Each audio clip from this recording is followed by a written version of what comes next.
Esta mesa tiene algunas características durante el verano, entre otras que recuperamos algunos de sus miembros y también invitamos a alguien que no es ninguna novedad porque ha estado en varias mesas y que alguna vez perteneció a esta. Pero me gustaría comenzar saludando a Gonzalo Pérez del Castillo porque seguramente es él el que nos va a traer la descripción del tiempo con la que Emiliano siempre le gusta comenzar estas mesas. Y bueno, la descripción del tiempo es que esta es la mejor época del año del Uruguay, sin duda ninguna. No, esa gente que le gusta el frío, está bien, pues nadie es perfecto, pero esta es la mejor época del año en Uruguay. Ahora, claro, el gobierno siempre mete la mano y el agua no está de la temperatura que debería estar. Está más fría, ¿no? Está muy fría, ¿ves? ¿Ves? Como nunca hay que fiarse.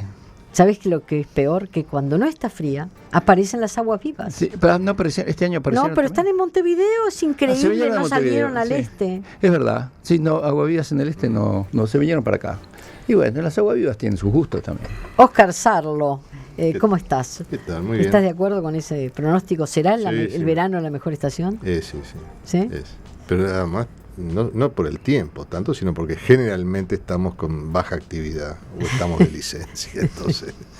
Ana Ribeiro, ¿cómo estás tú? Muy bien, buen día. No estoy de acuerdo. Me gusta más la primavera y el otoño, pero es más fantástico estar de vacaciones, eso sí. Pero ¿es tu caso? Porque acá no ha faltado nunca. ¿Todavía? ¿Ya te tomaste vacaciones en enero? No, pero esto para mí no es trabajo. Ah, bien. Juan. Vengo encantadísima. A mí también me gusta el verano. Todos saben. Yo estoy con Ana. A mí me gustan las estaciones intermedias mucho también.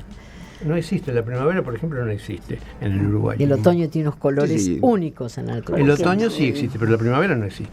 Bueno, que no, todo explota. Bueno, flores, claro que un viento que te lleva puesto. No tenés que tener parruqueta ni Y además la ventaja es que te da la sensación de que terminó el invierno, que es agobiante para todo el mundo. La primavera acá es en cámara lenta, porque empieza los primeros días de agosto, cuando florecen los tulipanes y los narcisos, y termina a fin de septiembre, cuando empiezan a florecer los frutales. Demora 2 meses. Esa explosión de la primavera dura 2 meses. En Europa sí es en una semana, pero acá, en Europa, en Japón, es en una semana. Bueno, acá es 2 meses. Bienvenida a esa explosión entonces. Sí.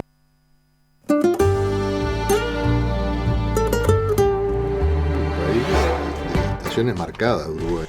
Bien, si será o no de estaciones marcadas, pero también hay aspectos de este país donde, están ocurriendo cosas preocupantes. Las autoridades del Colegio José Pedro Varela anunciaron ayer el cierre de sus 2 sedes en Montevideo. El Colegio Elbio Fernández absorberá la matrícula completa de Canelones, que tiene en la ciudad de Costa otra sede. Tratará de hacer lo mismo con la planilla de profesores y funcionarios, aunque todavía no se sabe a cuántos de estos podrá finalmente contratar, según informó el Observador. Por otro lado, la imposibilidad de acordar un convenio en el Consejo de Salarios del sector, el estancamiento de la matrícula y un contexto económico que de desaceleración avisoran un inicio de clases complejo para la educación privada. ¿Coinciden ustedes con este diagnóstico? ¿Quién empieza, Ana? Bueno, no sé si el comienzo será complejo solamente por eso. Yo creo que es compleja toda la educación. Como siempre. Como Cada comienzo. De manera creciente y sostenida, lo cual es doblemente preocupante, ¿no? Además, la relación entre el público y privado ha sido dialéctica y de ida y vuelta, porque muchísima gente cuando puede, y hace a veces un esfuerzo enorme para poder, cuando tiene problemas con la oferta pública, se vuelca hacia el privado. Esto ha dado como resultado 2 cosas. Han crecido instituciones educativas con antigüedad, con solvencia, con un historial, el caso de José Pedro Varela, entre otros, y han crecido una cantidad de ofertas más puntuales, yo te diría más oportunistas, más claramente mercantiles. No es lo mismo algunos colegios recientes y con una oferta puntual para captar clientela que un proyecto educativo como el que tuvo el Varela y compartió con el Elbio Fernández. Estamos hablando de cosas muy distintas. Entonces, cuando uno ve que una de estas instituciones con peso histórico, con tradición, trastabilla y quiebra, bueno, la alarma es grande, pero es una alarma, es una luz más en un tablero que está en rojo hace mucho tiempo, y lo peor de que sea una crisis sostenida es que nos acostumbramos, porque como total, el auto parece que sigue andando, entonces dejamos de atender las luces rojas, pero el drama educativo es el más profundo que tenemos, es el que más consecuencias tendrá, se nos va la vida en eso, ¿no? La salud de esta república está en el sistema educativo, y yo lo veo quejado de múltiples cosas, que una institución como esta no se haya tenido, no sé, por lo menos una reflexión, un diálogo para ver si había algo para rescatar. Cuando a veces tú ves el que diálogo está planteado, ¿no? En este momento para son otros padres. lados, sí, los padres, pero padres. van millones y millones para rescatar otras cosas. Decís, caramba, no se pudo hacer nada, pobre José Pedro Varela. No hay nadie que le preste 3 millones. ¿Cuántos acabamos de poner para acá, por decir uno? Eso. Bien, eso dice Juan. ¿A qué te estás refiriendo? Bueno, la crisis, esto muestra que la crisis es de toda la educación, pública y privada. ¿Y cuál es la causa de la crisis? Como decía aquel asesor de Clinton, es la economía, estúpido. Es decir, frase que de cabecera de Juan, es como la tercera vez que lo escucho decir. Sí, lo voy a seguir repitiendo porque es la frase básica que permite entender la historia.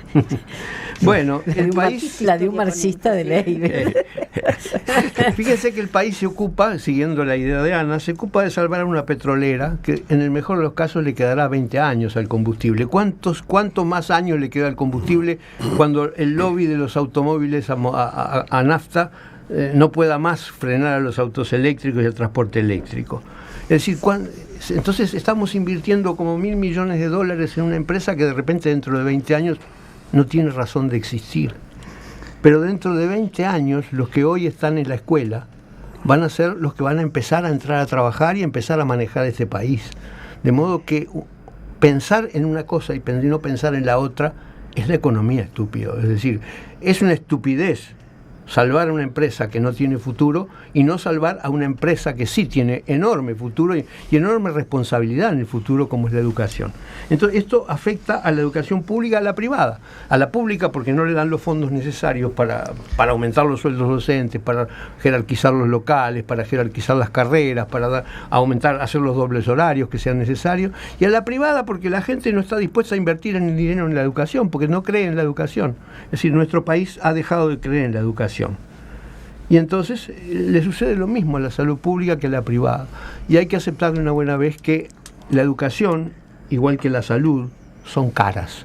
Y si uno quiere que sean buenas, hay que pagarlas. Y no hay vuelta. Hay que aceptar esta idea. Y no la estamos aceptando. Sigamos la ronda. Sarlo. Bueno, voy a sumarme a lo que vienen diciendo los compañeros de la mesa, con una pequeña corrección, Juan. Puede ser que la frase exacta fuera es la economía estúpido, que creo que sí, que era así, pero por lo menos Marx no lo hubiera suscrito en esos términos. Es la economía política en todo caso.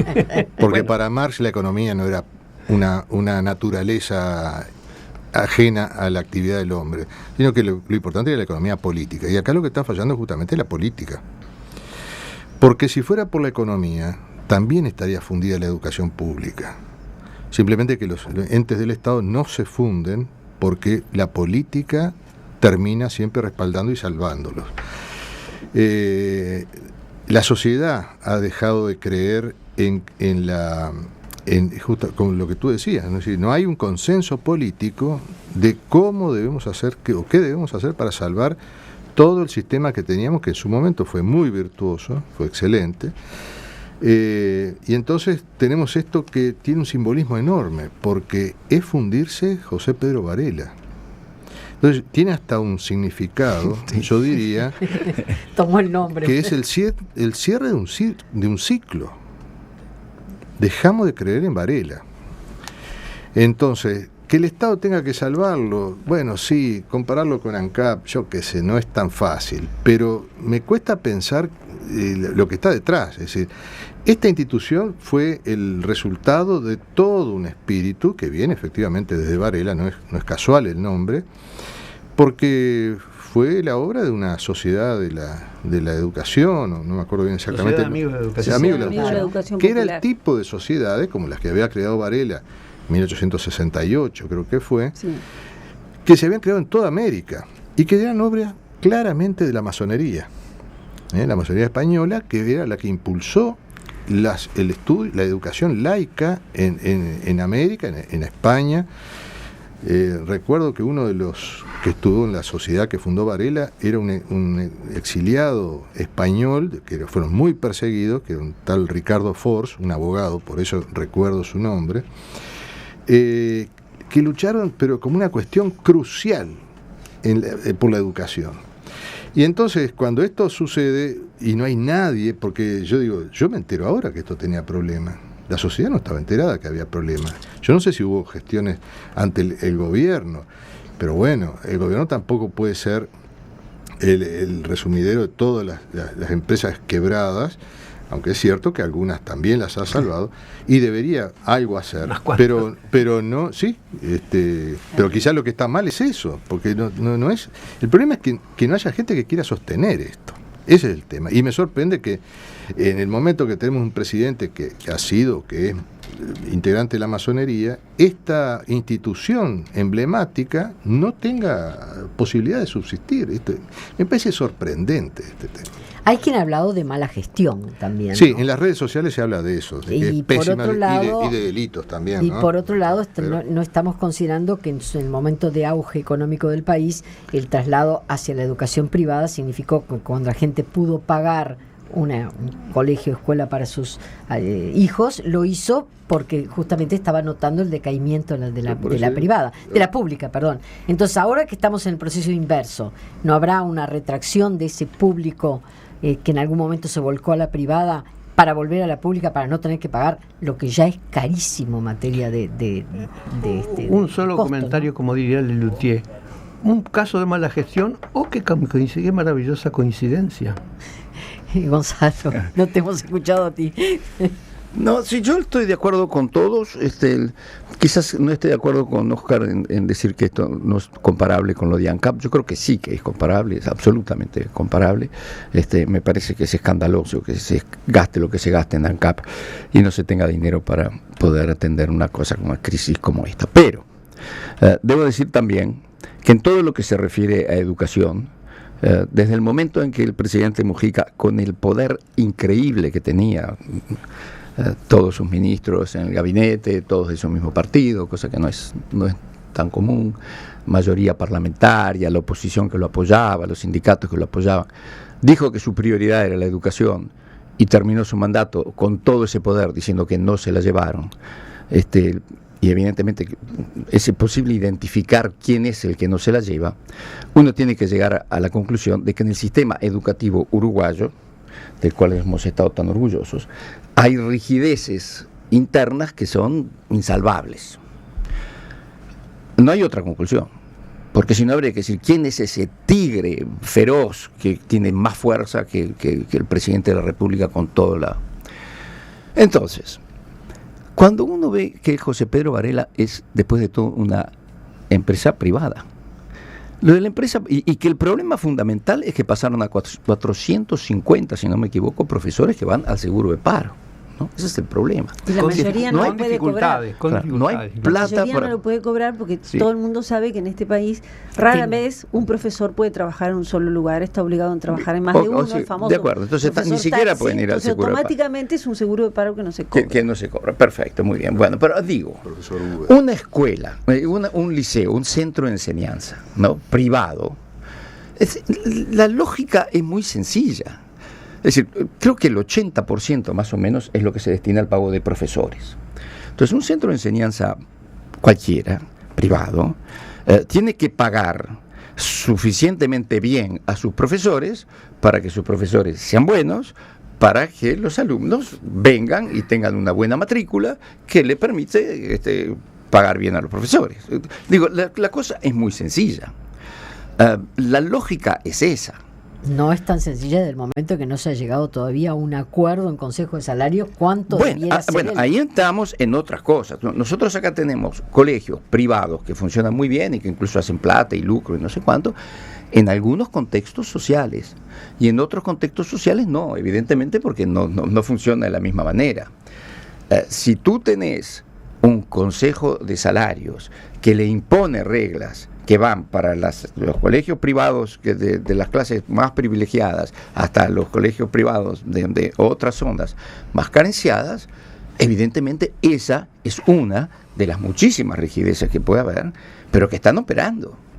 Porque a ver, si los profesores son buenos, si uno los escucha en la televisión, la gente tiene ánimo de enseñar, tienen vocación, ellos tienen que saber, bueno, mi performance en este colegio está vinculado a lo bueno que yo soy y nuestra capacidad de atraer una matrícula importante. Cuestión que se pueda financiar el colegio, que es el que me financia a mí, porque el 80% viene para los salarios míos. Digo, la ecuación es bastante sencilla. Ahora, si vos a eso le empezás a poner todo tipo de rigideces y resulta que el profesor...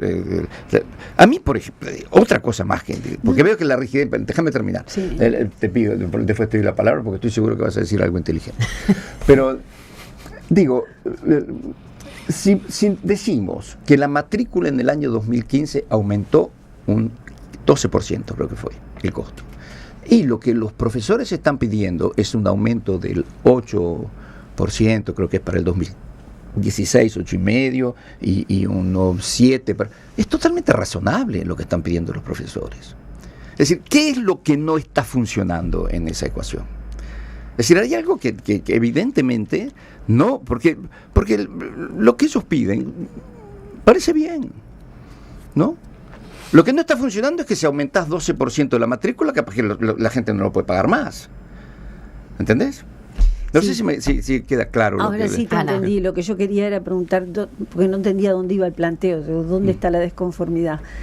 Lo que todos sabemos es que al parecer la propuesta que hizo la directiva del colegio fue rebajar en un 30% los sueldos, cuando los profesores estaban pidiendo un aumento entre el 8 y el 12. ¿Pero por qué es yo no eso? sé si hubo mala gestión, eso no nos creo que todos en eso estamos iguales, no sabemos qué fue lo que pasó, en donde hubo una falla, pero me gustaría verlo más en su conjunto, no es cualquier institución, porque en la educación hay instituciones con claros fines de lucro, pero no es José Pedro Varela, que nace, como bien dijo Óscar, del riñón del Elbio Fernández, es una decisión de hecho del Elbio Fernández, que es la institución señera de la cual se calca luego la gran reforma escolar que se aplica a toda la enseñanza pública con José Pedro Varela durante el gobierno de Latorre. O sea, es esa la institución que genera esa matriz educativa que el Uruguay tuvo y que hoy tiembla por todos lados y se resquebraja por todos lados. Óscar. Yo digo, lo que sí compararía con otras áreas es lo siguiente. Si la educación es importante, igual que son importantes los bancos, que son importantes la salud, es decir, áreas de políticas públicas esenciales para un Estado complejo y un Estado democrático que tiene que convivir con la actividad privada. Pero en todos estos lugares, tanto en bancos como en la salud, hay un seguimiento muy cercano de la finanza de esas empresas privadas. O sea, la quiebra de un banco nunca resultaría sorpresivo para el Estado, porque hay un seguimiento muy cercano de los balances. Entonces yo me pregunto, ¿y en la educación, que están jugando con un servicio público, están actuando en el campo donde la gente confía? Bueno, la gente cree que el Estado tiene que hacer un seguimiento de esto y no debería ser sorprendente. Digo, para mí ha sido sorprendente. Y yo pregunto, para las autoridades de la enseñanza, ¿fue sorpresivo esto o no? No lo sabemos, ¿no? Nadie ha hablado de este tema. Creo que esta es la demostración nuevamente de lo mismo. Es decir, al Uruguay ya no le importa la educación. Esa es la crisis. La crisis es que al país le ha dejado de importar la educación. Es simplemente pura palabra. Pero Juan, si no le importa, está bien. Cuando decís el país, implicás todo gobierno y ciudadanía. Sí, porque los gobernantes hacen lo que la sociedad le exige. Sí, sí. Si alguien supiera que no va a ser reelecto porque fracasó en la enseñanza, lo pondría en prioridad número 1. Lo que está pasando es que la sociedad dejó de creer. Dejó de creer en la educación. Culturalmente hemos alterado el orden de las prioridades. Y esto es lo grave. Porque esto Nos depende ha de cansado nosotros. el tema. No es seguir gritando al cielo pidiéndole soluciones. Somos nosotros que tenemos que cambiar también. Porque si no, los ¿Por qué ha gobernantes... cansado el tema, Ana? Sí, yo siento eso, como que a la gente el tema lo hartó. Y quizás el Pero hecho de que esto no estuviera... puede ser motivo de hartazgo. Sí, Si no, le dimos pero la suficiente cuando yo me importancia. pregunto, perdón, Rosario, cuando yo me pregunto, ¿a qué se refiere Oscar cuando dice es la sociedad en su conjunto? Sí, hemos hecho como un miro para otro lado, porque creo que se ha puesto tanto en la palestra, se ha insistido tanto, ha sido tanto parte de todos los programas de gobierno, de todas las discusiones Tanta electorales, frustración, y luego nada, tú ves que nada. Yo creo que llega un momento en que la gente tiene como una saturación de las napas freáticas mentales. ¡Ta! No pienso más en esto. Yo noto eso, pero ojo, no es un diagnóstico, En todo caso, lo es que una estás cosa notando, epidérmica. lo que estás notando es una es que- resignación de la gente. Exacto. Resignación. Un Resignación, acostumbramiento ya, a que esto ya no está tiene bien. solución, Y lo cual cada también uno es muy preocupante, ¿no? Es terrible, y cada uno procura solucionarlo como puede, y el que puede va y paga, y el que no, bueno, se desespera y es espantoso que Pero sea en todo así, caso ¿no? es volver al espíritu originario, ¿no? Porque esas sociedades de la educación pública que se crearon en el siglo XIX y las iniciativas eran privadas. Sí. Capaz que estamos esperando un nuevo ELAN que venga de la sociedad civil impulsando esto. No sé, no lo sabemos, pero algo tiene que pasar en la sociedad también para que esto cambie. Juan, Sí, yo lo que veo es que la cultura es una cosa que no interesa, no interesa leer, no interesa estudiar, no tiene prestigio, se desprecia a los profesionales universitarios, se desprecia a los que estudian, es decir, es una cuestión generalizada en la sociedad. Mientras no cambiemos eso, es difícil que querramos cambiar la educación, ¿no? bueno, la propia condición de profesor está muy jerarquizada, ¿no? Exactamente. Hoy por hoy, ser un estudiante del IPA no significa demasiado, ¿no? Bueno, hay un Pensar dicho, lo que eran hace 50 años, por Sí, ejemplo. claro, yo hay lo un viví, dicho- por eso lo digo. Sí, sí. hay un dicho popular terrible. A mí cada vez que lo escucho decir, pero la médula se me estruja, y es imagino. más hambre que maestro de escuela. Cuando escucho eso me viene una gana de matar a alguien, pero es así, no lo han escuchado a nivel No, popular. no. Tiene más Todavía no lo hambre que escuché. maestro de escuela. Eso Yo no me olvidé es más el terrible. día que lo escuché la primera vez. Digo, ¿cómo se puede decir esto? ¿Cuánto hace que lo escuchaste eso? Eso lo he escuchado, pero decenas de veces. Decenas de veces. Nunca lo creo. ¿Te quedó algo Sí, por...? Sí, creo No, que sí. yo digo, a mí me parece que yo no creo realmente que en ningún país del mundo, y en el Uruguay menos, a la gente, a los padres les deje de interesar la educación. Eso no creo que es posible y no lo veo. Lo que sí me parece es que la gente se harta, y me parece que la sociedad uruguaya está harta de enfrentar problemas que no tienen ninguna explicación. Yo creo que lo de ANCAP, por ejemplo, es una cosa que para mí es insólito, que esto, yo incluso lo propuse para seguir hablando de esto en una tertulia, aunque se haya hablado en 5 tertulias más, porque es absolutamente inaceptable lo que ha pasado. Y nosotros no podemos ser tan carneros de olvidarnos de esto y decir, bueno, muy bien, ya le devolvieron los $1.000 millones que se gastaron, casi $1.000 millones, que es una fortuna increíble en el Uruguay, y ya no hablamos más de esto.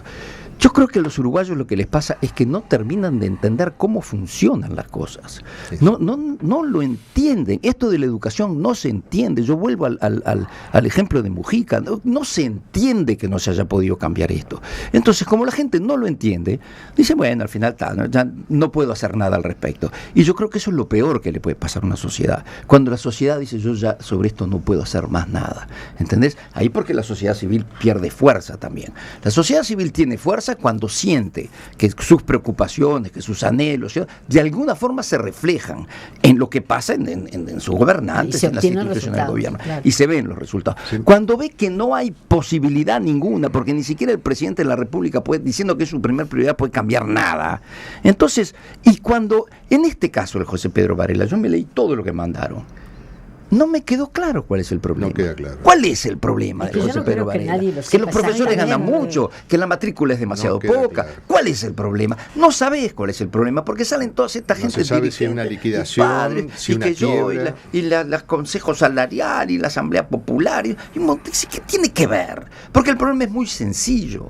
En una institución que el 80% se gasta en pagar sueldos, la persona que está involucrada en esa institución tiene que decir, bueno, muy bien, ¿cómo ¿cómo hacemos esta ecuación? Es una ecuación muy sencilla.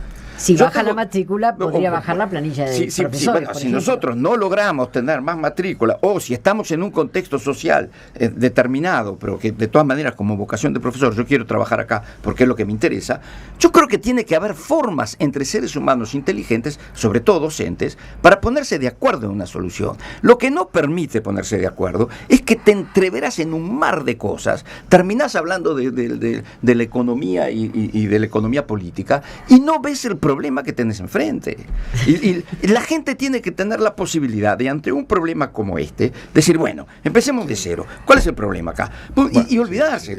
Ninguna cuestión se puede resolver si no se define bien el problema. Pero hay una cuestión, totalmente de acuerdo. Una cosa que sí quiero acotar, Gonzalo, vos siempre aportás razonamientos muy inteligentes. No me parece que en este caso, cuando pusiste como incidente el tema de volver a ANCAP, sea una buena forma de abordar seriamente esos problemas. ANCAP no es el único problema ni la única empresa pública que se fundió por mala gestión política. Por supuesto. Si vamos a estudiar las empresas públicas, estudiemos todas las empresas que se fundieron a lo largo de los últimos 50 años. Porque hubo que salvar muchas empresas. Empezando una que conozco muy bien, como el Banco Hipotecario, cuyo hundimiento eran 1.500 millones de dólares. ¿Qué te parece? Quizás deberíamos haber hablado más de eso. Y quedó todo en la solución uruguaya, que es, bueno, pero no se me vayan tan alto, no, porque por eso, pero primero tenemos tiempo. Pero eso en la discusión, digo, no es discutiendo ANCAP que vamos a tratar ese tema. Hay que tratar todas las gestiones que se han hecho.